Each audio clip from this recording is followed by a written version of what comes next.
పరిశుద్ధ ప్రవాహిని, ఇది పరమాత్మ ప్రబోధిని. పరిశుద్ధ ప్రవాహిని. పరిశుద్ధ ప్రవాహిని అను ఈ ఆధ్యాత్మిక భక్తి కార్యక్రమమునకు మిమ్మల్ని అందరినీ కూడా ప్రేమతో ఆహ్వానిస్తున్నాము.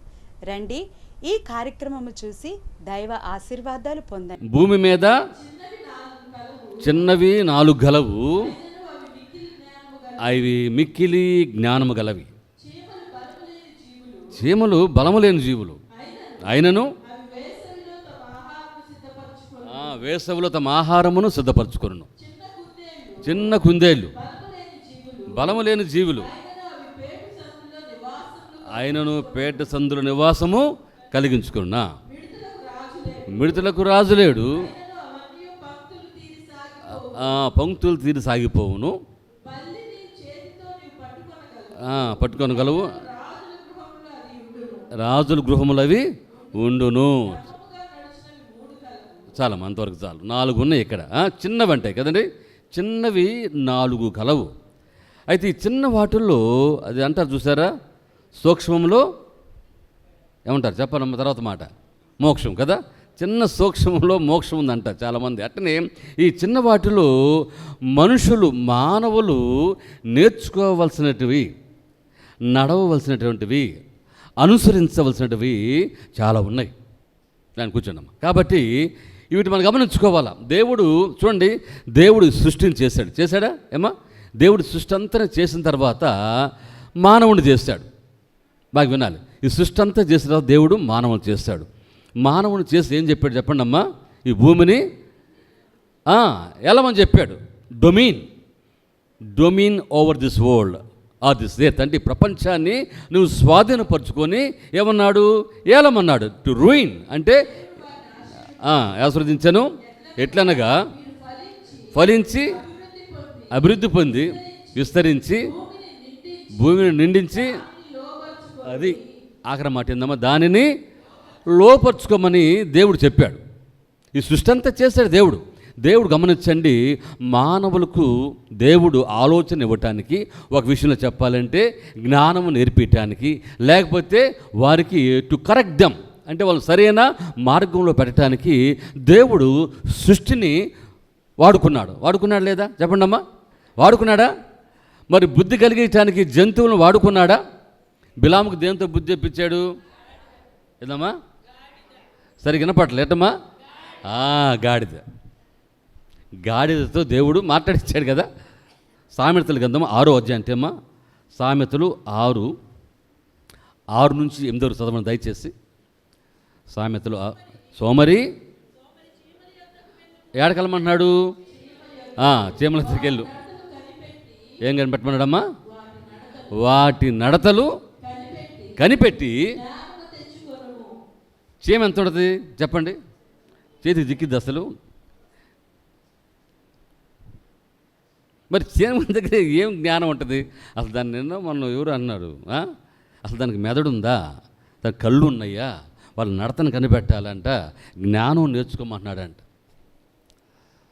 యాకే కుమారుడైన ఆగూరు రచించిన సామెత ఇది. వీళ్ళు చెబుతున్న మాటలు ఇవి. ఏమంటాడంటే నడతని కనిపెట్టమంటున్నాడు, జ్ఞానము నేర్చుకోమంటున్నాడు. ఏం చీమ దగ్గర మనం ఏం జ్ఞానం నేర్చుకుంటాం అసలు చెప్పండి అమ్మ? మన కాలు కింద పడి నలిగిపోయాయి, చేయి దాగితే ఊరక చనిపోయాయి, ప్రాణము ఎటు వెళ్ళిపోద్దో తెలియదు. వాటి దగ్గర మనం ఏ జ్ఞానం ఉంది, మనం ఏం నేర్చుకుంటాం? కాబట్టి దేవుడు సృష్టి ద్వారా మనతో రెండు, ఒకటి సృష్టి ద్వారా అంటే క్రియేషన్ అంటే క్రీచర్, ఒకటి సృష్టి, 2 క్రీచర్స్ అంటే జీవులు. ఏవైతే దేవుడు సృష్టించాడో, దేవుడు కలుగు చేశాడో, ఈ మాటను చాలాసార్లు మీకు చెప్పాను. దేవుడు కలుగు చేసినవి కొన్ని ఉన్నవి, తర్వాత సృష్టించినవి కొన్ని ఉన్నవి. కలుగు చేయడం అంటే మరి ఉన్న దాంట్లోంచి తీయటము, సృష్టించడం అంటే లేని దాంట్లోంచి తీయటం. ఇది ఇంకో సబ్జెక్ట్ లేని తర్వాత చెప్తా. కాబట్టి దేవుడు మనుషులను, లేకపోతే ఈ యావత్ ప్రపంచానికి, ఈ భూమికి దేవుడు వార్నింగ్ ఇవ్వాలనుకున్నా, మాట్లాడాలనుకున్నా దేవుడు 2. ఒకటి ఆయన యొక్క క్రియేషన్ అంటే సృష్టిని దేవుడు వాడుకుంటాడు, 2ది ఆయన యొక్క walk through word and through world అన్నారు ఒక ఆయన. అంటే ప్రపంచం ద్వారా, ఇంకోటేమో దేవుని యొక్క మాట ద్వారా దేవుడు ప్రపంచాన్ని శాసించగలడు. హల్లెలూయా. ఇప్పుడు చిన్న జీవులు ఇవి కూడా దేవుని యొక్క సృష్టేనా? ఏమా సృష్టే కదా. దేవుడు కలుగు చేసినవి అన్నీ కూడా మనం గమనించుకోవాలి. టైనీ క్రియేషన్స్ అంటే టైనీ క్రీచర్స్. టైనీ అంటే చిన్నవి, సూక్ష్మమైనది. బట్ దే ఆర్ టీచర్స్ అంట కదా. టైనీ టీచర్స్ అంటే చిన్నవి అయితే అవి మనకు బోధిస్తాయి. బోధించవా కదా, కొన్ని నేర్పిస్తారు కదా. చూడండి, యోబు తీయండి అమ్మా, యోబు తీయండి. యోబు గ్రంథము 12:7 చూడండమ్మా. అయినను మృగములను విచారించుము, ఏం చేస్తాయంటమ్మా? అవి బోధిస్తాయి. ఆకాశ పక్షులను విచారించుడి, బోధిస్తాయి, తెలియజేస్తాయి అంట. అవి నీకు బోధించును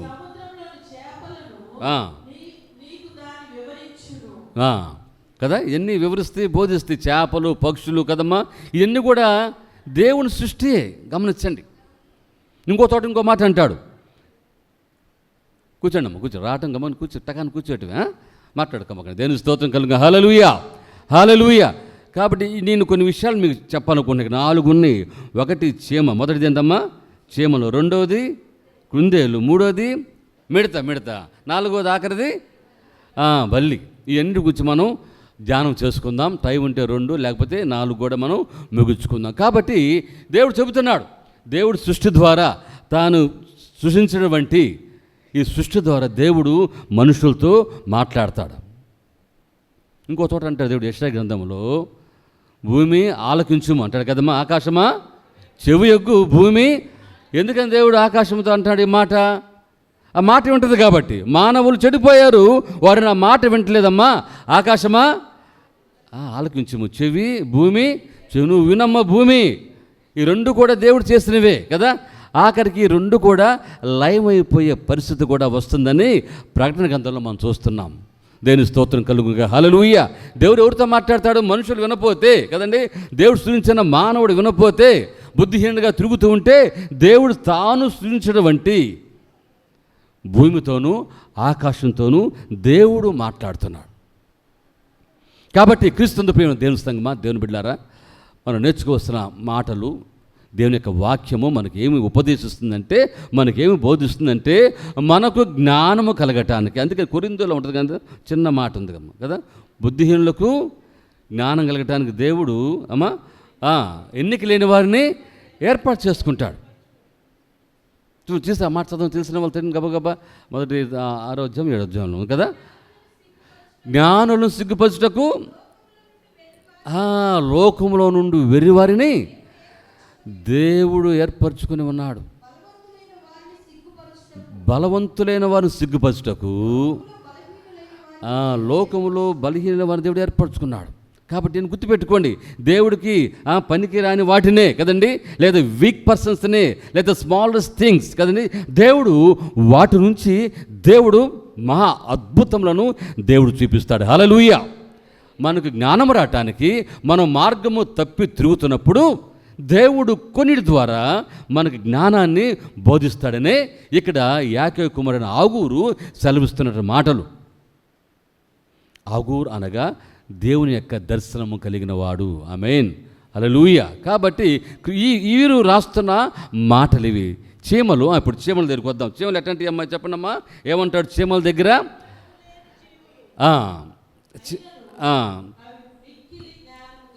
మిక్కిలి జ్ఞానము గలవి. గుర్తుకోండి, ఈ చిన్నవి అయితే ఈ మిక్కిలి జ్ఞానం గలవి. Those are very small but very smart అంట కదా. స్మాల్ బట్ వెరీ స్మార్ట్ అంటే తెలియగలవి. చిన్నవి అయితే తెలియగలవి. అందుకని అంటాడు, సోమరి చీమల దగ్గరికి వెళ్ళి వాటి నడతలు కనిపెట్టాలంట.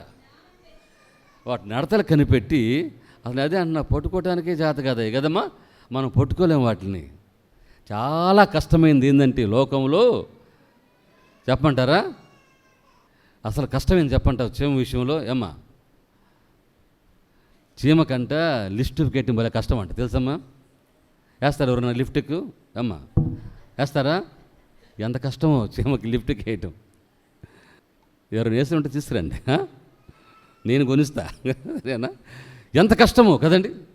అయితే ఈ చీమ దగ్గర ఏం నేర్చుకోవాలంటే అమ్మ, వాళ్ళ నడతను కనిపెట్టి జ్ఞానం తెచ్చుకోమంటున్నాడు. ఎందుకంటే చీమలు చాలా చూడండి ఎట్టంటే గ్రేట్ వర్కర్స్ అంట. ఏం చెప్పండి అమ్మా? గ్రేట్ వర్కర్స్ అంటే గొప్పగా పనిచేస్తాయి అంట. ఎప్పుడు లెగుస్తే మనకు తెలియదు కదండి, ఎప్పుడు పనుకుంటే మనకు తెలియదు. యాడ్ చూసినా టుడు పోతానే ఉంటాయి కదండి. దానికి ఏమైనా అడ్డం వచ్చిందనుకో పక్క వెళ్ళిపోయిద్దా చెప్పండి అమ్మా? అట్నే ఉంటుంది కదా, పక్క దగ్గర మళ్ళీ వెళ్ళిపోతూ ఉంటుంది అది. ఇవి చాలా ఒకటి గొప్ప వర్కర్స్, రాసుకుని ఉంటే గొప్ప ద గ్రేట్ వర్కర్స్. ఎప్పుడు శ్రమిస్తూనే ఉంటాయి, ఎప్పుడు చూసినా కూడా ఏదో ఒకటి అవి శ్రమించడానికే మరి పూనుకున్నట్టు కనపడతా ఉంటాయి. ఎప్పుడు శ్రమిస్తూనే ఉంటాయి చీమలు. ఏదన్నా చీమ అలసిపోయి ఉంటే మీరు చూసారమ్మా? ఏడన్నా కొంచెం రెస్ట్ తీసుకుంటున్నట్టుగా ఉందా? ఏడన్నా ఎక్కడ పోయి డ్రింక్ తాగుతున్నట్టుగా ఏదైనా ఐస్ క్రీమ్ తిన్నా ఉందా? ఎప్పుడు శ్రమిస్తూనే ఉంటుంది. క్రైస్తవం అంటే మనం వీరి గురించి ఏమి నేర్చుకోంటే, క్రైస్తవులమైన మనము, దేవుని సంఘమైన మనము, దేవుని బిడ్డమైన మనము, నిబంధన రక్తంలో ఉన్న మనందరం కూడా కడగబడిన మనము శ్రమించాలి. పౌలు అంటాడు. ఏమంటాడు చెప్పండి పౌలు? టకని చెప్పాలి. శ్రమ పొంది ఉందట నాకు మేలంటే శ్రమించడం ఎప్పుడు కూడా దేవుని వాక్యం పట్ల. మా నాయనమ్మ అన్నమ్మ గారు ఏ సందర్భంలో అయినా మా పితరులు జ్ఞాపం చేసుకోవాల్సిందే. ఎర్రటి ఎండలో తెల్ల చీర కట్టుకొని మా నాయనమ్మ గారు ఇటు పక్క నుంచి వస్తూ ఉండేది. మధ్యాహ్నం మిట్ట మధ్యాహ్నం మేము స్కూల్కి వెళ్ళి వస్తున్నప్పుడు, ఎగ్జామ్స్ ఏదో మొత్తానికి వస్తున్నప్పుడు మా అమ్మమ్మ నాయనమ్మ రొప్పుకుంటా అంట నడుచుకుంటా వస్తుంది. ఎక్కడికి వాక్యం చెప్పడం, ఎక్కడంటే కమ్మపాలెం, అక్కడ పోయి నేతమ్మ అవునా కాదా నడుచుకుంటా. ఎప్పుడు చూడు శ్రమ. దేవుని పట్ల, దేవుని వాక్యం పట్ల ఉందా నీకు ఆ భారం? నేటి క్రైస్తవులకి చెప్పండి, మనకు ఉందా భారం? నశించిపోతున్న ఆత్మల పట్ల మనం భారం కలిగి ఉన్నాం. ఆలోచన చేయాలి. ఈ చీమలు శ్రమ పడే దేనికంటే తెలుసా మీకు? రాబో యొక్క ఉగ్రతను తప్పించుకోవటానికి. వీటిలో రెండోది ఏంటంటే సమకూర్పు. రాసుకోండి, సమకూర్పు. ఒకటి గొప్ప వర్కర్స్ దేనికోసమంటే సమకూర్పు. దేనికంటే రాబోతున్న ఉగ్రతను తప్పించి. ఏం రాబోతున్న ఉగ్రత చెప్పండి అమ్మా? వాటికి చలికాలంలో ఆహారం, చలికాలంలో పోగలవు చీమలు, ఎక్కడికి పోలేదు. కాబట్టి సమయం ఉండగానే ఏం చేస్తాయంటే అవి జాగ్రత్త కలిగి, ఇంకో మాట జాగ్రత్త కలిగి ఉంటవి గొప్ప వర్కర్స్. తర్వాత రెండోది ఏంటంటే సమకూర్పు కలిగినటువంటి జీవులు ఈ యొక్క చీమలు. మూడవది శ్రద్ధ కలిగి ఉంటాయి. ఆహారం తీసుకుని ఎక్కడి నుంచి తీసుకుంటే ఆహారం కదండి, డొల్లుచుకుంటూ వస్తూ ఉంటాయి కదండి. ఒకటి చేయలేకపోతే రెండో దాన్ని సహాయం కొరతే, అవునా కాదా? వాడికి రాజు ఉంటాడా?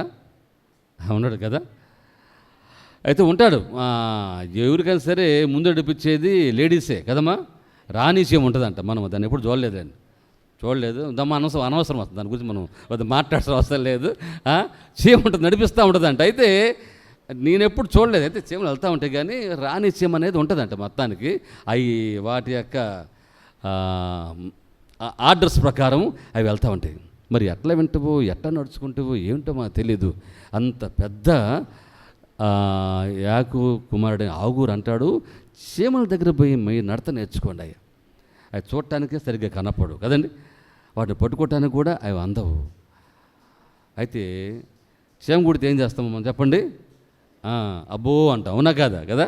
చీమ కుడితే ఇంతలా వాసిపోవటం, మళ్ళీ ఎక్కడ కుట్టినా సరే అవి చాలా డెలికేట్ ప్రదేశాలను కొడతాయి చీమలు కూడా. వాటికి తెలుసు ఎట్లా ఇబ్బంది పెట్టాలో. మరి ముఖ్యంగా ఆడచీమలు కదండి, భలే తెలుసు వాటికి ఎక్కడ ఇబ్బంది పెడితే ఎక్కడ బాధ కలిగిద్ది అన్నట్టుగా, అవునా? చిన్న చీమలయ్యి అని నేను ఉదాహరణ చెబుతున్నాను కదా, చిన్న చీమలే. అయితే వాడి దగ్గర నేర్చుకోవాల్సింది అంటే అదే నీకు రాసుకొచ్చి చూడమ్మా. అవి గొప్ప వర్కర్స్ అయ్యి తర్వాత కష్టపడే పనితత్వం వాడుకుంది. అది ఇందాక చెప్పే శ్రమ, కష్టపడితే. మూడోది ఏంటంటే అవి ముందు చూపు కలవి, అవునా? రాబోవు ఉగ్రతను తప్పించుకోవటానికి అవి ఏం చేస్తాయంటే ఆహారము సమకూర్చుకుంటూ ఉంటాయి. ఎక్కడ పోతాయో, ఎలా సంపాదించుకుంటాయో కదండి. ఇవన్నీ పోయి దేవులాడుతూ ఉంటాయి. ఎక్కడ ఆహారం దొరికిద్ది అని సంపాదించుకునేవి జాగ్రత్త పడి ఉంటవి. చీమల దగ్గర మనం నేర్చుకోవాల్సింది ఇదేనండి కదండి. గొప్పగా మనం పనిచేయాలి దేవుని కోసం. తర్వాత కష్టపడే పనితత్వం మనకు ఉండాలి. తర్వాత ఏం చేస్తుంటేమో ముందు చూపు కలిగినటువంటివి అవి అంట ఒక అతను అంటాడు, అవి చాలా సోషలిస్ట్ అంటే సోషలిస్ట్ అంటే ఏంది అర్థం, అవి చాలా సామాజికంగా ఉంటవి, సమాజానికి మంచిగా ఉండేటట్టుగా చేస్తాయి. తెలుసా మీకు? తెలుసమ్మా? ఏదన్నా వచ్చినప్పుడు అన్ని గుంపు కొడతాయి కదండి. ఒక బెల్లం ఒక అడిగింది ఏం చేస్తామో ఎక్కడెక్కడ చివలన్నీ కూడా వచ్చి అవి ఉంటాయి, దాన్ని తీసుకెళ్ళడానికి ప్రయత్నం చేస్తాయి. సో వాళ్ళకి సోషల్గా అవి మూవ్ అవుతూ ఉంటాయి, అందరిని కూడా తెచ్చుకుంటాయి. క్రైస్తవులు అన్న వాళ్ళు కూడా అదే చేయాలి. మేము ఆ ఇంటికే పోతామని వాక్యం చెప్పడానికి, ఈ ఇంటికి బాగుంది ఎందుకంటే ఇక్కడ మాకు సరిగ్గా ఉండదు, లేకపోతే ఇంకేదో అవుతుంది. నో నువ్వు అందరింటికి వెళ్ళాలి, దేని యొక్క వాక్యాన్ని ప్రకటించాలి. దేవుని స్తోత్రం కలుగుగాక. హల్లెలూయా.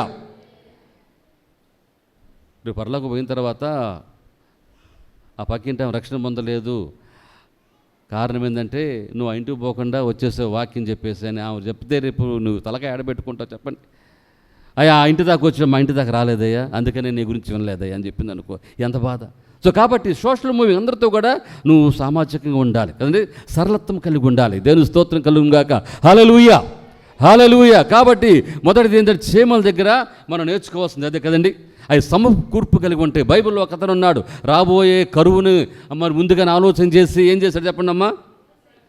యూసఫ్ తిని ఆదికాండం దయచేసి త్వరగా ఆదికాండము 41వ అధ్యాయము 38, 39 చదువుకుందాం గబగబా. ఇంకా చాలా ఉండి మనం చేసుకోవాల్సిన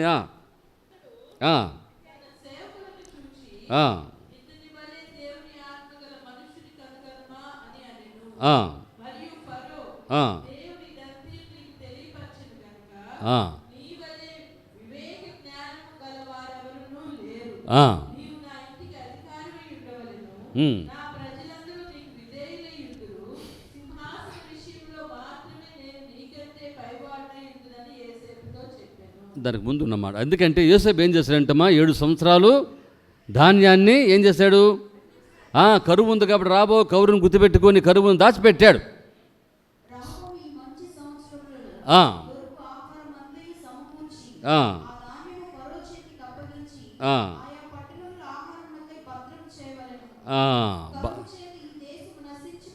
కరువు చేత ఈ దేశం నశించిపోకుండా ఆహారం ఐగుప్తు దేశంలో రాబో కరువు సంవత్సరము అంతములు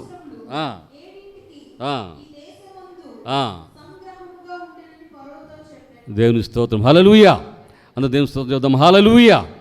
మా వెనకాల ఉన్నవాళ్ళు హల్లెలూయా, హల్లెలూయా. దేవుని వాక్యం శ్రద్ధగా ఉండండి, ఆసక్తిగా ఉండండి. దేవుడు మనతో మాట్లాడతాడు, శ్రద్ధగా వినాలి, ఆసక్తిగా వినాలి. దేవుడు మనతో మాట్లాడుతున్న మాటలే అని చెప్పి మనం ఆలోచన చేసుకోవాలి.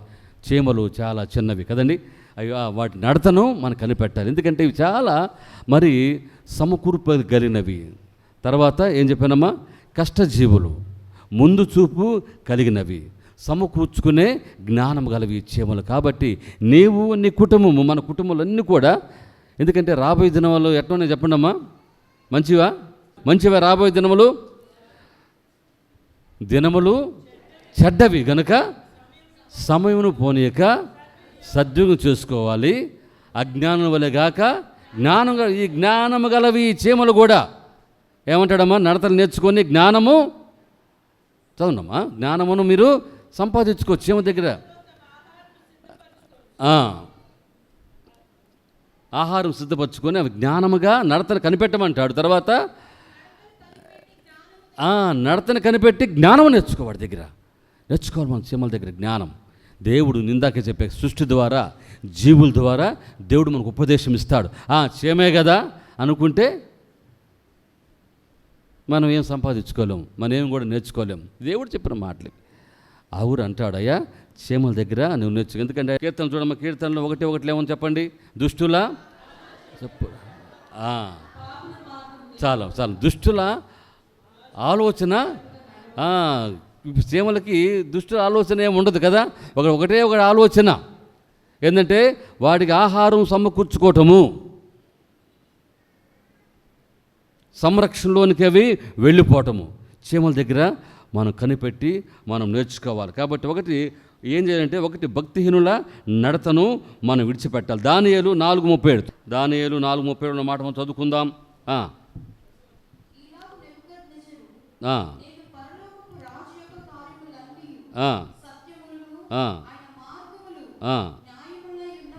ఆ, గర్వముతో నటించు వారిని ఆ, ఆయన అనుపశక్తుడనియు ఆ, ఆయనను స్తుతించుచు ఆ, కొనియాడుచు ఆ. కనపరచుచున్నాను. ఏమిటమ్మా అహంకారము, ఇక్కడ అహంకారంగా ఉన్న వాళ్ళ నడతను దేవుడు అణిచివేస్తాడు కదా. చీమలకి అహంకారం నడతను ఉంటుందా చెప్పండి అమ్మా, ఉండదు. కాబట్టి ఇక్కడ ఈ రాజు నెబుకద్నెజరు అహంకార నడత గలవాడై దేవుని ఎదిరించినాడు కాబట్టి ఏమైపోయి చెప్పండి అమ్మా, అడవిలోకి వెళ్ళిపోయాడు. ఎందుకని? అతని దేహము, అతని శరీరము పశు శరీరంగా అహంకార దృష్టిగా నడుచుకున్నాడు కాబట్టి ఒక అడవి జంతువుల మధ్యలోకి వెళ్ళిపోయాడు. అక్కడ నడుచుకుంటున్నాడు. అక్కడ ఏం చూసి నడుచుకోవాలి ఇంకా కదా. అతను దేవునికి వ్యతిరేకంగా నడిచాడు కాబట్టి అతని నడత దేవుని విపరీతంగా ఉంది కాబట్టి అడవిలోకి వెళ్ళిపోయాడు. నీ నడత ఎట్లా ఉంది దేవుని సన్నిధిలో? చీమల నడతను కనిపెట్టమంటాడు. చీమలు కష్టపడే జీవి, సమకూర్చుకునే జీవి కదండి. తర్వాత అవన్నీ కూడా ముందు చూపగలిగినవి. సోషలిస్టులు ఎన్ని కూడా నీ విడిగా చదివాను కదా, అంటే అందరితో కూడా బాగా ఉంటవి. తన పనేదో అది చేసుకుంటూ పోయేది. నీవు కూడా క్రైస్తవ లోకంలో అనేకమైన ఇరుకులు, ఇబ్బందులు, శోధనలు, నువ్వు చిన్నవాడమే కావచ్చు కదా, మన తక్కువ వారమే కావచ్చు, లేని వారమే కావచ్చు. నేడు ప్రపంచంలో ఇప్పుడు ఇదే జరుగుతుంది. ఇప్పుడు పెద్ద వివాదం అక్కడ నడుస్తుంది కదమ్మా. దేని మీద? లడ్డు మీద నడుస్తుంది. మనుషులు ఎంత దీనికి వెళ్ళిపోయారు చూడండి. ఆఖరికి దీని మీద క్రైస్తవాన్ని లాగుతున్నారు. దాంట్లో పనిచేసే వాళ్ళు వీళ్ళు ఉన్నారయ్యా, వాళ్ళని వెళ్ళగొట్టండి అయ్యా. మనుషులు విపరీత ధోరణికి వెళ్ళిపోతూ ఉన్నారు. సమాజంలో ఐక్యత లేకుండా చేయాలని, మంచిని పురికొల్పితే బాగుంటుంది. అసమాధానమును, అనైక్యతను ఏర్పాటు చేసి దేశాల మధ్య విభేదాలను, మతాల మధ్య, కులాల మధ్య చిచ్చుపెట్టి మనుషులు ఏమి సంపాదించుకున్నారు? క్రీస్తునందు ప్రియ దేవుని బిడ్డ గమనించండి. మనం చిన్నవారమే కావచ్చు, లోకములో అనగాడబడిన వారు కావచ్చు, అట్టడుగున్న వాళ్ళు కావచ్చు. అయితే దేవుని, మనం ఎవరు బిడ్డలమో చెప్పడమ్మా, దేవుని బిడ్డలం. హల్లెలూయా, హల్లెలూయా. ఏర్పరచుకున్నటువంటి వంశము, రాజులైన యాజక సమూహము, ఆమె సొత్తైన ప్రజలం మనం. హల్లెలూయా. ఇది మన పరిస్థితి. నేడు చిన్నగానే కనపడుద్ది, లేనివారిగానే కనపడినట్టుగా ఉంటాము, తక్కువ వారిగా ఉన్నట్టు ఉంటాం కానీ తర్వాత ఒక రోజు అంటూ రాబోతుంది. రాజున్నాడు, సిరియా సైన్యాధిపతి. ఏడవమ్మన్నాడమ్మా చెప్పండి. షోమ్రోన్ పట్టణంలో ఎవరున్నారంట? దైవజనుడు. హల్లెలూయా. ఆయనకి ఏముండదు కదండి, ఏదో చిన్న చోట నివసిస్తున్నాడు. అయితే ఇతను కొన్నటువంటి శరీర సంబంధమైన వ్యాధి పోవడానికి ఎక్కడ పొమ్మన్నాడమ్మా? వేరే దేశానికి పో, నువ్వు వెళ్ళాల్సిందే. చిన్న దేశం ఇజ్రాయెల్ దేశం. ఎంత దేశం చెప్పండి అయ్యా? ఇజ్రాయెల్ దేశం ఎంత ఉంటుంది చెప్పండి అమ్మా. మేము చూసి వచ్చాం కదా, చాలా చిన్నది. 2-3 గంటల్లో ఊరంతా తిరిగి రావచ్చు, దేశం అంతా. అంత చిన్న దేశం. ఇప్పుడు ప్రపంచం అంతా కూడా దాని వైపే చూస్తుంది. హల్లెలూయా. ఎందుకని? దాంట్లో ఉన్న బిడ్డలు ఎవరయ్యా అంటే దేవుని జనాంగము, యూదులు, ఇజ్రాయేలీలు. అయితే ఇప్పుడున్న ఇజ్రాయేలుకి వాళ్ళు ఇంకా కళ్ళు తెరవబడలేదు చాలామంది కదా, ఇంకా వాళ్ళు అంధత్వంలో జీవిస్తున్నారు. ఆ గోడకు పోయి కొట్టుకుంటూ ఉంటారు తలకాయ కదమ్మా. వాక్యాన్ని కొట్టుకుంటారు అంటే గోడ కొట్టుకుంటూ ఉంటారు వాళ్ళు. ఇజ్రాయేల్ జనాంగం నేటికి కూడా వాళ్ళు ఏడుపులు గోడ ఒకటి ఉంటుంది, అక్కడ పోయి వాళ్ళ తలకాయలు కొట్టుకుంటూ ఉంటారు. ఇంకా కళ్ళు తెరవబడలే వాళ్ళకి. ఎందుకంటే అన్ని జనులకు ఇంకా సువార్త వెళ్ళాలి. ఇప్పుడు ఈ జనాంగము దేవుడు వీళ్ళని ఎట్లా ఇచ్చారంటే, ప్రపంచంలో ఉన్న ప్రతి టెక్నాలజీ, బాగా వినాలి అందరూ కూడా, ప్రతి టెక్నాలజీ కూడా ఎక్కడి నుంచి వచ్చిందంట చెప్పండి అమ్మా? ఇజ్రాయెల్ దేశం యూదుల నుంచే, వాళ్ళే కనిపెట్టింది. అన్నీ కూడా వాళ్ళ నుంచే వచ్చింది, ప్రతి టెక్నాలజీ కూడా. మీరు గమనించండి, చిన్న దేశం పట్టుకోవటానికి కూడా సరిపోదు. మన మ్యాప్లో, వరల్డ్ మ్యాప్లో మనం పట్టుకోలేము. అయితే దేవుడు వాళ్ళని ఏర్పాటు చేసుకున్నాడు, ఎందుకంటే వాళ్ళు దేవుని బిడ్డలు కాబట్టి. హల్లెలూయా, హల్లెలూయా. క్రీస్తు ప్రేమ దేవుని బిడ్డలారు. ఈ మాట ఎందుకు చెప్తున్నానంటే, మనము కూడా దేవుని బిడ్డలని, మనము కూడా నేడు ప్రపంచంలో మనం ఉన్నటువంటి స్థితి, మనం చూస్తున్నటువంటి విధానము, అగ్రవర్ణాలు కానీ లేదు ఇంకోరైనా కానివ్వండి, ఒకనొకప్పుడు వస్తుంది మనందరం కూడా దేవుని కుడి పార్శ్వములో ఆయన పరలోక రాజ్యంలో మనం వర్ధిల్లుతుంటే, విరాజులుతుంటే, మిగతా వాళ్ళందరూ కూడా నరకంలో కాలుతూ ఉంటారు. గమనించండి. అప్పుడు చూస్తారు కదమ్మా. బైబిల్లో మనకు ఉదాహరణ కూడా ఉందా? ఎవరు చెప్పండి? ధనవంతుడు లాజరు బాగా సుఖించాడు కదండి. నా ప్రాణమా తినుము తాగుము సుఖించము, ఎంజాయ్ యువర్ సెల్ఫ్. అయితే మరణం ఇద్దరికి వచ్చింది. అమ్మా వచ్చింది ఇద్దరికి, ఇద్దరు ఎత్తపడ్డారు. ఒకలేమో అబ్రాహాము కుడిపాస్తులు ఉన్నాడు, ఇంకో అతనేమో ధనవంతుడు. ఎక్కడున్నాడమ్మా? నరకముల పాతాళములో ఏం పడుతున్నాడంట? బాగా చక్క గుళ్ళని తాగుతున్నాడా? థమ్సప్ ఏమన్నా? రేపు జాగ్రత్త, అక్కడ ఏముండవు కదండి. ఒక గుక్క నీటి బొట్టు కోసం బతిమలాడుతున్నాడు. అయ్యా ఒక్క బొట్టు పంపించయ్యా. లాభం లేదా, అయిపోయింది, టైం అయిపోయింది, కొట్టు మూసేస్తాం. ఏముండవు ఇంకా. కాబట్టి క్రీస్తు ప్రేమ తినిపిల్లారు. దేవుడు మనకు చీమలతో వాటి నడతను కనిపెట్టు. నేను నడత ఎట్టుంది మన నడత? దేవునికి అనుకూలంగా మన నడతలు ఉన్నాయా? దుష్టుల ఆలోచన చొప్పున నడవక మన మార్గాలు మనం సరి చేసుకోవాలి. అవునా? దానియేలు అంటాడు ఇక్కడ, అహంకారమైన నడక అది కూడా ఉండటం దేవునికి ఇష్టం లేదు. చూడమ్మా సామెతలు 4:14 చూడండి. సామెతలు 4:14.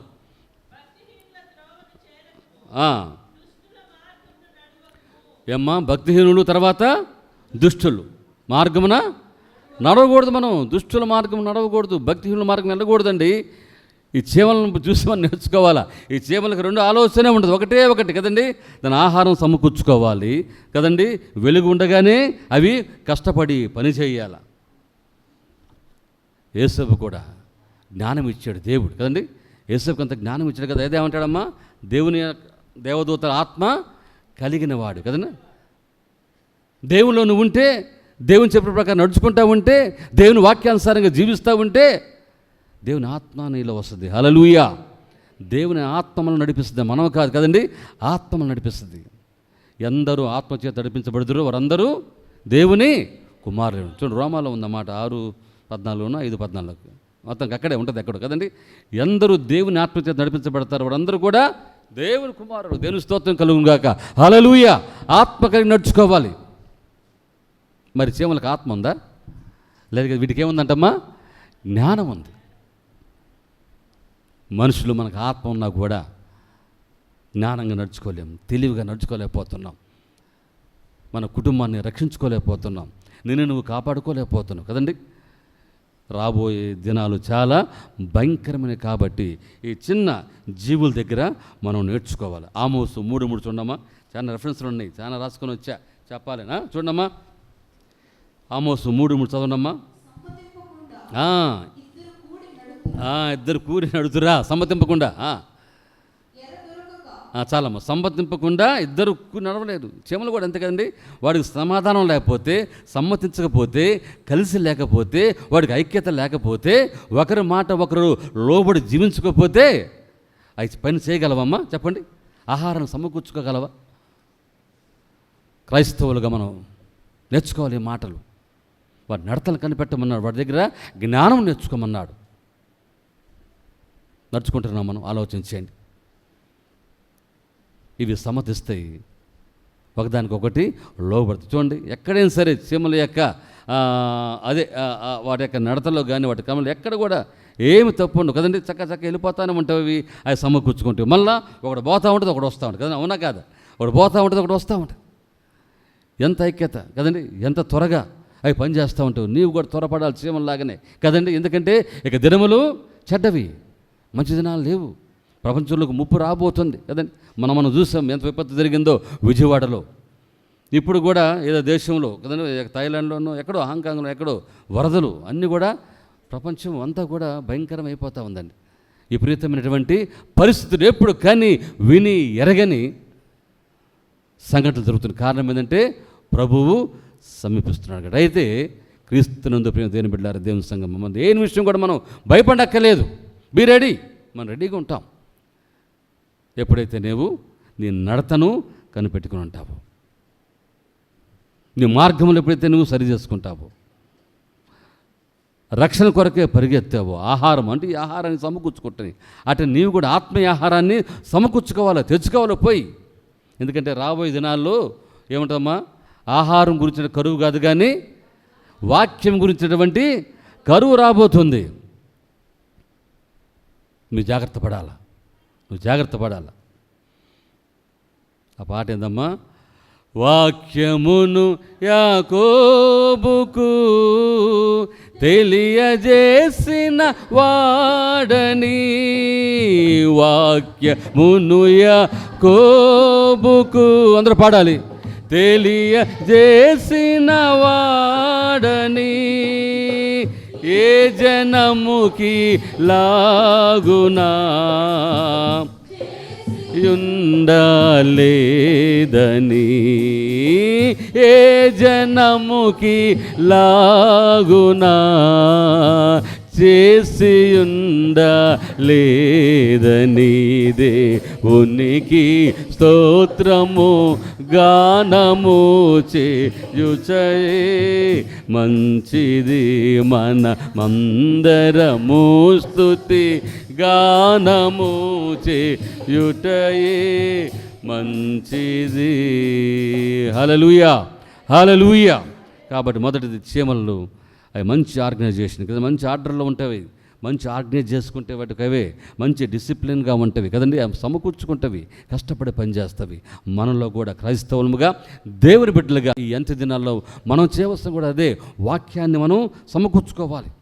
వాక్యాన్ని మనం అది ఇంట్లో అది పొట్టలో పెట్టుకుంటాయేమో కదా, మన హృదయంలో వాక్యాన్ని భద్రం చేసుకోవాలి.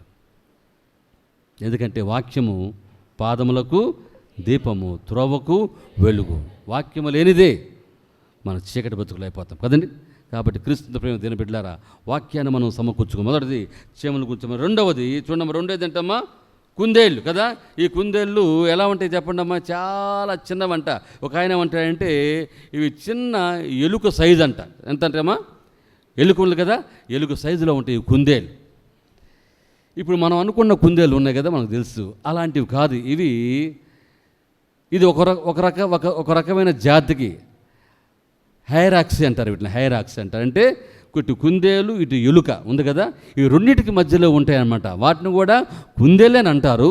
అయితే వాటి పేరు వేరే విధానంగా ఉంటుంది, వాటి జీవిత విధానం కూడా వేరుగా ఉంటుంది. అయితే ఈ కుందేళ్ళు ఎక్కడ ఉంటాయి అంటమ్మా? చెప్పండి అమ్మా, చదవండి అన్నమాట. చిన్న కుందేళ్ళు బలము లేని జీవులు అయినను అవి పేటు సందులలో నివాసము కల్పించుకొనును. ఎట్లుంటాయి అంటమ్మయ్యి? పేటు సందులు అంటే ఎట చెప్పాలా? బండలు ఉన్నాయి కదా, అంటే పెద్ద పెద్దవి కాదు. ఆ పెద్ద బండకి ఈ పెద్ద బండకి మధ్యలో చిన్న సందు ఉంటుంది, తెలుసా మీకు? ఈ చిన్న సందులోకి పోయి అవి దాముకుంటాయి అంట. వాటి నివాసం అక్కడ చేస్తాయి. ఎందుకని? ఆ లోపలికి శత్రువు అనేవాడు అంత దూరము రాలేడు కాబట్టి. వీటికి ఈ సంఖ్య చాలా ఉంటుందంట. వీటికి సంఖ్యా బలము కంటే స్థాన బలము చాలా ప్రాముఖ్యమైంది. బాగా వింటున్నారు ఆ మాటలు? సంఖ్యాబలము కంటే స్థాన బలము చాలా ప్రాముఖ్యమైంది. ఎందుకంటే అది ఉండే చోటికి ఏ శత్రువు కూడా అంత ఈజీగా ఒకవేళ రావచ్చేమో కానీ అంత ఈజీగా అంత సులభముగా లోనికి రాలేడు. అందుకని ఈ చిన్న కుందేళ్ళు, ఈ స్మాల్ జీవులు ఏం చేస్తాయంటే ఆ పేటు సందులలో దాంకుంటాయి. ఇప్పుడు వీటిని గురించినటువంటి జ్ఞానం మనకి ఏమి కలగాలంటే ఈ కుందేళ్ళు సంరక్షణ అనేది నేర్పిస్తాయి. ఏం నేర్పిస్తాయమ్మా? తను తాను రక్షించుకోవటం, అపాయం వచ్చినప్పుడు తను తాను ఏ విధంగా రక్షించుకోవాలో అవి మనం నేర్పిస్తాయి. రెండోది ఏంటంటే సుస్థిరమైన స్థానాన్ని అవి ఏర్పాటు చేసుకుంటే ఎక్కడ బాబాయ్ తనకున్న స్థానంలో. ఎందుకంటే సంఖ్యాబలము కంటే వాటికి స్థాన బలము చాలా గొప్పది. ఎందుకంటే సంఖ్యగా ఉన్నా కూడా పెద్ద జీవి వచ్చిందనుకోండి వాటిని చంపేసి తినేయగలదు. అవి గుంపులుగా బయలుదేరి వెళ్ళి అడవులు అనుకుందాం, లేకపోతే ఇంకెక్కడ అనుకుందామండి కదా. అవి చిన్నవే గుంపులుగా బయలుదేరి వెళ్తున్నాయి. ఈ కుందేళ్ళని ఎత్తుకెళ్ళిపోయి ఏంటి చెప్పండి అమ్మా? పైనుంచి ఏమొస్తుంది? గద్దలు వచ్చి వాటిని ఎత్తుకెళ్ళిపోతాయి. ఎంత గుంపులో ఉన్నా కానివ్వండి కదమ్మా, ఎత్తుకెళ్ళేవయ్యి. కాబట్టి ఇప్పుడు సంఖ్యాబలం ముఖ్యమా స్థాన బలం ముఖ్యమా చెప్పండి అమ్మా? స్థాన బలము. నువ్వు క్రైస్తవులుగా ఉన్నప్పుడు నేను సంఘంలో ఉన్నానులే, నా గబక్కనే ఏ అపాయం రాదులే అనుకోవటం కాదు. నువ్వు సంఘంలో ఉన్నా నీకు నీవు రక్షణ కలిగించుకోవటం అనేది చాలా ప్రాముఖ్యమైనది. హల్లెలూయా. నీకు నువ్వు రక్షణలో ఉండాలి. నీ సంఘంలో కూర్చున్నాలే, సంఘంలో ఉంటున్నాలే, నాకు ఏ భయం లేదనుకోవటము ఒక ఉద్దేశం. అయితే అది సరైనది కాదు.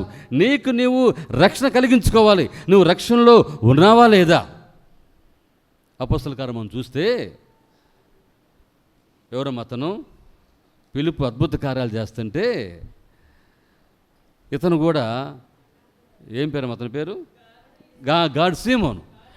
డబ్బులు ఇచ్చి, తనకున్న బలం ఇచ్చి, అయ్యా నాకు కూడా నీ ఎవరి మీద చేతులు పెడితే వాళ్ళ మీదకి ఆత్మ వచ్చేసారు కాబట్టి డబ్బుతో దేని యొక్క ఆత్మను వరంను కొందామని చూశాడు. వీలైందా? అప్పుడేమన్నా నువ్వు విపరీతమైన బుద్ధిగల ఉన్నాడు, నువ్వు ఈ లోకం మాయలో పడిపోయినట్టున్నావు కాబట్టి నువ్వు ఒకవేళ మారు మనసు పొందుతావేమో, దేవుని దగ్గర పశ్చాత్తపడు అన్నాడు పౌలు. అవునా?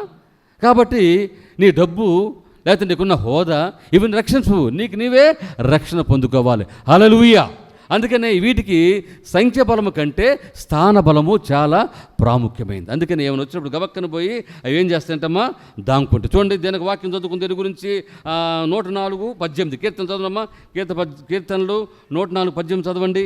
ఒకరు సామెతలు 18:10 చదవండి అమ్మ. ఒకళ్ళు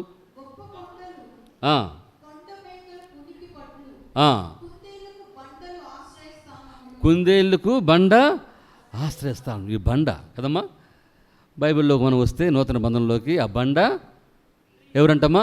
క్రీస్తే. అందరూ చెప్పండి, ఆ బండ క్రీస్తే. ఆయన మనకు ఆశ్రయస్థానంగా ఉన్నాడు. దేవుని స్తోత్రం కలుగును గాక. హల్లెలూయా. ఈ కుందేళ్ళ దగ్గర మనం చిన్న జీవులు గుర్తుపెట్టుకోండి అమ్మా. ఈ చిన్న జీవుల్లో మన అనేకమైన ఆత్మీయమైనటువంటి సంగతులు దేవుడు మనకు బయలుపరుస్తున్నాడు. ఇవేం చేస్తాయంటే ఇవి పేట సందుల్లో, బండ సందుల్లో పోయి అవి దాగును. సామెతలు 18:10 మాట చదవండమ్మా. నీతిమంతుడు యెహోవా నామము బలమైన దుర్గము, నీతిమంతుడు అందులోనికి పరిగెత్తి సురక్షితముగా ఉండును. అందరూ మాట చెప్పండి, సురక్షితముగా ఉండును, సురక్షితముగా నుండును. ఎవరు ఏమ్మా చెప్పాలా? ఎవరు? నీతిమంతుడు కదా. నీతిమంతుడు సురక్షితంగా ఉండదు. యెహోవా నామము బలమైన దుర్గము. మన దుర్గము ఆయనే, మన ఆశ్రయము ఆయనే. క్రీస్తు ప్రియ దేవుని బిడ్డలారా గమనించండి. నీతిమంతుడు అయితే, నువ్వు దేవుని బిడ్డవైతే దేవునిలోకి వచ్చి నువ్వు ఆశ్రయం పొందుతావు. ఆ చిన్న కుందేలు, చిన్న జీవులు ఏ విధంగా అవి ఆశ్రయం పొందుతున్నాయో మనం నేర్చుకుంటాం. నీవు కూడా అంతే, దేవుల్లో ఆశ్రయం పొందుకుంటున్నావా లేదా మన ఆలోచన చేసుకోవాలి. అంటే ఇక్కడ మనం గమనిస్తే ఈ కుందేళ్ళు మనం నేర్చుకోవాల్సినవి ఏంటంటే, ఒకటి, ఈ కుందేళ్ళు సంరక్షణ అనేవి మనకు నేర్పిస్తాయి. ఆశ్రయ స్థానములు తమ ప్రాణాన్ని కాపాడుకుంటున్నాం. మనం కాపాడుకుంటున్నామా? యేసు ప్రభువారు ఈ లోకానికి ఎందుకు వచ్చాడమ్మా? నశించిన దానిని వెతకి రక్షించడానికి, మనం కాపాడటానికి వచ్చాడు. కాబట్టి ఈ చిన్న కుందేలు ఏ విధంగా ఆశ్రయం పొందుతుందో, ఆ చిన్న కుందేళ్ళంట అవి అక్కడ దాగి శత్రువు లేడు బయట అని తెలిసిన తర్వాత అవి బయటకు వస్తాయంట. ఇక శత్రువు కంప్లీట్గా వెళ్ళిపోయాడు నా దగ్గర నుంచి అని తెలుసుకున్నాక అయ్యంటే వాసన పడతాయండి. ఏం చేస్తాయమ్మాయి? వాసన పడతాయి. దేవుడు మనకు అన్నీ ఇచ్చాడు కదమ్మా. అవయవాలన్నీ కూడా దేవుడు ఇచ్చాడు. మరి మనం ఎట్లా నడుచుకుంటున్నాం? ఈ కళ్ళతో ఏం చూస్తున్నాం అమ్మా? ఈ చెవులతో మరి ఏమింటున్నాం? ఈ జీవి స్వేచ్ఛగా స్వతంత్రంగా బయటికి రావటానికి కొన్ని దినములు కూడా అక్కడే దాగి ఉంటుందంట. నేను చదివితే వాటి గురించి ఇక చాలా ఉన్నాయా, అక్కడే దాగి ఉంటుంది. అది వెళ్ళిపోయిన తర్వాత కంప్లీట్గా ఆ శత్రువుకి లేడు అని వాసన చూసినాక అప్పుడు బయటకు వచ్చి అవి స్వతంత్రంగా జీవితానికి అప్పుడు ప్రారంభిస్తాయి. చూడండి, క్రైస్తవులమైన మనం కూడా అదే నేర్చుకోవాలి కదండి. మన శత్రువు ఉంటానే ఉంటాడు కదండి. అయితే మనం ప్రొటెక్షన్ చేసేది దేవుడే.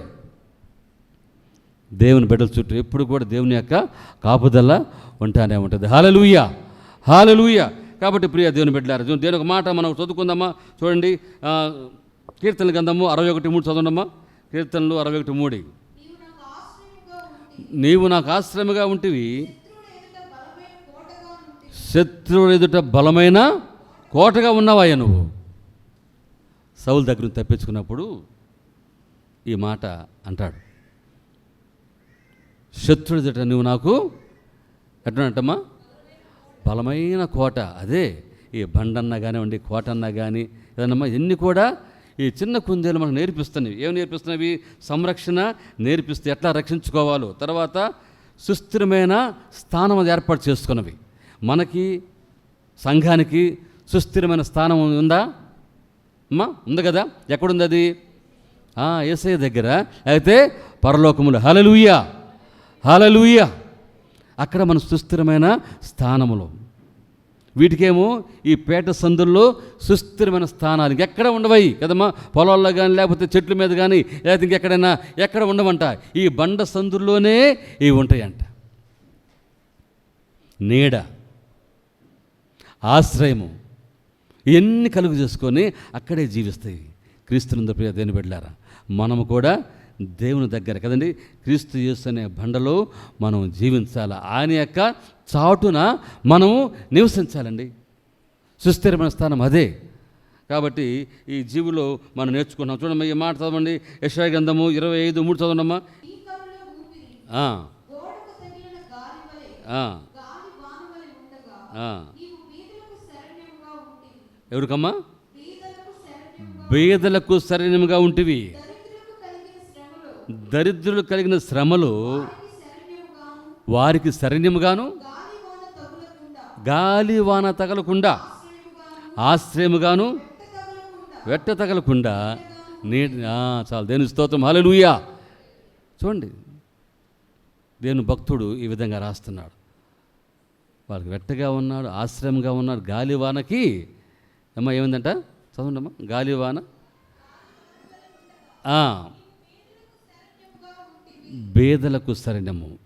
ఈ చిన్న కుందేలు చాలా అల్పమైనవి, స్వల్పమైనవి. వీటి శరణ్యముగా ఆ పేట సందులో ఉంటున్నాయి. మనం కూడా స్వల్పమైన జీవులమే కదా, అల్పమైన జీవులమే లోకములు కదండి. బేదలకు ఆశ్రయము దేవుడే. కాబట్టి క్రీస్తునందు ప్రియ దేవుని బిడ్డలారా, మనం గమనించుకుందాం.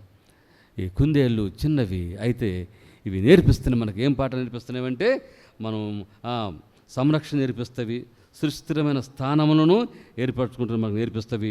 మరి తర్వాత సంఖ్యాబలము కాదు, స్థానబలం అనేది చాలా ముఖ్యమైనదని మనకు నేర్పిస్తుంది. దేవుని స్తోత్రం కలుగునుగాక, హల్లెలూయా. కాబట్టి క్రీస్తుని ప్రేమ దేవుని బిడ్డలు మనం కూడా మనకు స్థానబలం, దేవుడే మనకు స్థానం కదండి. ఆయనే మనకు స్థానము. ఆయనలోనే మనము దాగి ఉండాలి, ఆయనలోనే మనము ఎదగాలి అనేది మనకు నేర్చుకోవాలి క్రైస్తవులుగా.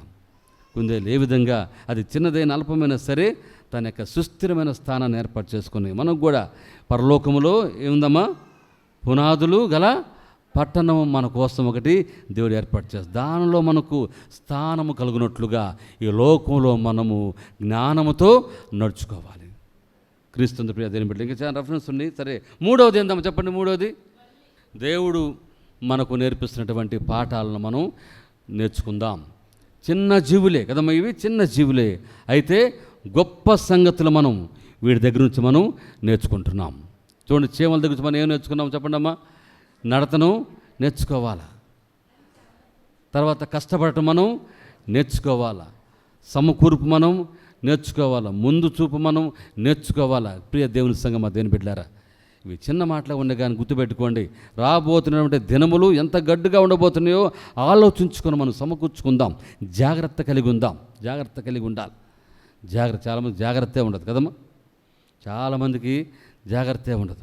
ఒక ఆయన నేను బండి మీద చదువుతూ ఉన్నాను, ఆయన బండికి నన్ను దాటుకొని పోవాలా, నేను ఆయన దాటుకొని రావాలి. త్రాగుంట దగ్గర ఇప్పుడుగా చాలా కాలం జరిగింది. ఇద్దరు ఎదురయ్యాము, ఇద్దరు హలో హలో చెప్పుకుంటూ ఉన్నాము. వెనకాల వాళ్ళు జాగ్రత్త చెబుతున్నారు, జాగ్రత్త అన్నారు. అయ్యా జాగ్రత్త అంటున్నాడు. నన్ను దాటుకుని పోయి ఆయన పడిపోయాడు డమాని. నాకు జాగ్రత్త చెబుతున్నా, ఆయన జాగ్రత్త లేకుండా పడిపోయాడు. చూసుకోవాలా, ముందు ఆయిల్ అంతా డీజిల్ కదమ్మా, క్రూడ్ ఆయిల్ మొత్తం ఏదో పోయింది అక్కడ. పోతే బండ్లన్నీ కూడా స్కిడ్ అయిపోతాను, జారి కింద పడిపోతాను. అయితే ఇద్దరం చూసుకోవాలా. అయితే మొత్తం మేము జాగ్రత్తగా వస్తున్నాం. ఆయన నాకు జాగ్రత్త అని చెప్తూ జాగ్రత్త లేకుండా ఆయన దాన్ని ఎక్కిచ్చేసాడు. బండి స్కిడ్ అయిపోయింది, డమాలను పడ్డాడు, అంతా కూడా గాయాలైపోయినాయి. మళ్ళీ బాధేస్తుంది నాకు. జాగ్రత్త పడి ఉండాలి మనం. ఈ లోకంలో అపవాది మనను వాడు ఎట్టున్నాడమ్మా, ఎవరిని మృంగుదామని వాడు తిరుగుతూ ఉన్నాడు. కాబట్టి you should be very careful. చీమల దగ్గర మనం నడత నేర్చుకోవాలా, వారు ముఖ్యంగా జ్ఞానము నేర్చుకోవాలని గుర్తుపెట్టుకుందాం. ఎందుకంటే అవి నేర్చుకోవటం ద్వారా మనం కొంత మట్టుకైనా మనం జాగ్రత్త పడగలం. రాబో ఉగ్రత మనం తప్పించుకోగలం. ఏ విధంగా నడుచుకోవాలో, ఏ విధంగా ప్రవర్తించాలో మనం నేర్చుకొని దేవుని సన్నిధిలో ఈ చిన్న కుందేలు వల్లే దేవుని దగ్గర మనం ఆశ్రయం పొంది దేవుని దగ్గర మనం ఆశ్రయం పొంది సుస్థిరమైన స్థానాన్ని మనం ఏర్పాటు చేసుకుంటున్నాం. సంఖ్యాబలం కాదు మనకు కావాల్సింది, స్థానబలం. దావీదు రసకీర్తనలో దావీదు ఏం చెప్పాడు చెప్పండమ్మా? పోయి సంఖ్య ఎంతమంది ఉన్నారు మనకి లెక్కబెట్టు అంటే చెప్పాడు. అయ్యా వద్దు నాయన, ఎందుకంటే నేను చెప్పాను లెక్కబెట్టుకో అన్నాడు. ఏమైపోయిందమ్మా? ఓడిపోయాడు. అంటే దేవుని శక్తిని ఆశ్రయించలేదు, సంఖ్యాబలాన్ని చూసుకున్నాడు. స్థానబలం, దేవుడు నీకు ఇచ్చిన రక్షణ, దేవుడు నీకు ఇచ్చిన సంఘము, దేవుడు నీకు ఇచ్చిన మారు మనస్సు నువ్వు కలిగి ఉంటే ఎవ్వరు కూడా నిన్ను కలుస్తారమ్మా? ఎవరు కూడా మనల్ని కదర్చలేరు. ఆమేన్. దేవుడు నిన్ను ఆ విధంగా స్థానబలము కలిగి దేవుని సన్నిధిలో నువ్వు వర్ధిల్లినట్లుగా. 84 కీర్తన ఉంది కదమ్మా, అతడు నీటి కాలువ ఎరున, అది మొదటి కీర్తనలో ఉంది. 89వ కీర్తనలో కూడా అంటాడు, వచ్చని ఒలీవ మొక్కవలే ఉంటాడంట. చూడండి, ఆ మాట చదివి నేను ముగిచ్చేస్తాను. కీర్తనలు 3 వచ్చింది చూడండి, 84:3. నా రాజా, నా దేవ, నీ బలిపీఠం వద్దనే. ఏంటికమ్మా? పిచ్చుకలకు చిన్నవి అవి కూడా ఆయన బలిపీఠం దగ్గర వచ్చి నివాసం తెచ్చుకుంటాయంట అవి. తర్వాత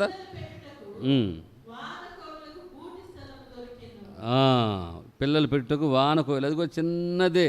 ఎక్కడ ఉందంటమ్మా దానికి?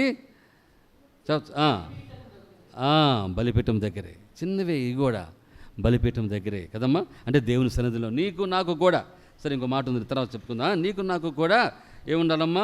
బలిపీఠం దగ్గరే మనము నివాసం ఏర్పాటు చేసుకుందాం. చీమల వలె జాగ్రత్త కలిగి ఉందాం, సమకూర్పు మనం కలిగి ఉందాం. తర్వాత కుందేలు వలె ఎక్కడమ్మా? స్థానబలము ఏర్పాటు చేసుకుందాం. సురక్షితమైన ప్రదేశంలో మనం ఉండినట్లుగా ఏర్పాటు చేసుకుందాం. దేవుడు అట్టి కృపను మనకు దయచేయనుగాక. రాబోయే ఉగ్రత నుండి, రాబోయే శ్రమకాలం నుండి, గడ్డు కాలంలో మనం ఏ విధంగా జీవించాలో దేవుడు కృప మనకు అనుగ్రహించునుగాక. వాక్యాన్ని విని ఆత్మీయంగా మీరు ఎంతగానో బలపడి ఉన్నారని మేము నమ్ముతున్నాం.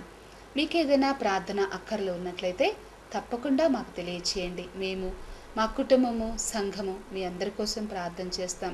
అంతే కదండి, మీ గృహాల యొద్దకు వచ్చి మీకోసం ప్రార్థన చేయాలని మీరు కోరినట్లయితే మాకు ఫోన్ ద్వారా తెలియజేసినట్లయితే మా హన్నా ఉమెన్ ఫెలోషిప్ వారు మీ కుటుంబాల దగ్గరకు వచ్చి మిమ్మల్ని ఎంతగానో ప్రార్థనలో, దేవుని వాక్యంలో ఆత్మీయంగా మిమ్మల్ని బలపరుస్తారు. కనుక ప్రియమైన దేవుని బిడ్డలారా, మీ ప్రార్థన అక్కర్లకు మాకు తెలియచేయవలసిన మా చిరునామా పరిశుద్ధ ప్రవాహిని, పోస్ట్ బాక్స్ నెంబర్ 28, క్లౌపేట, 6th లైన్, ఒంగోలు.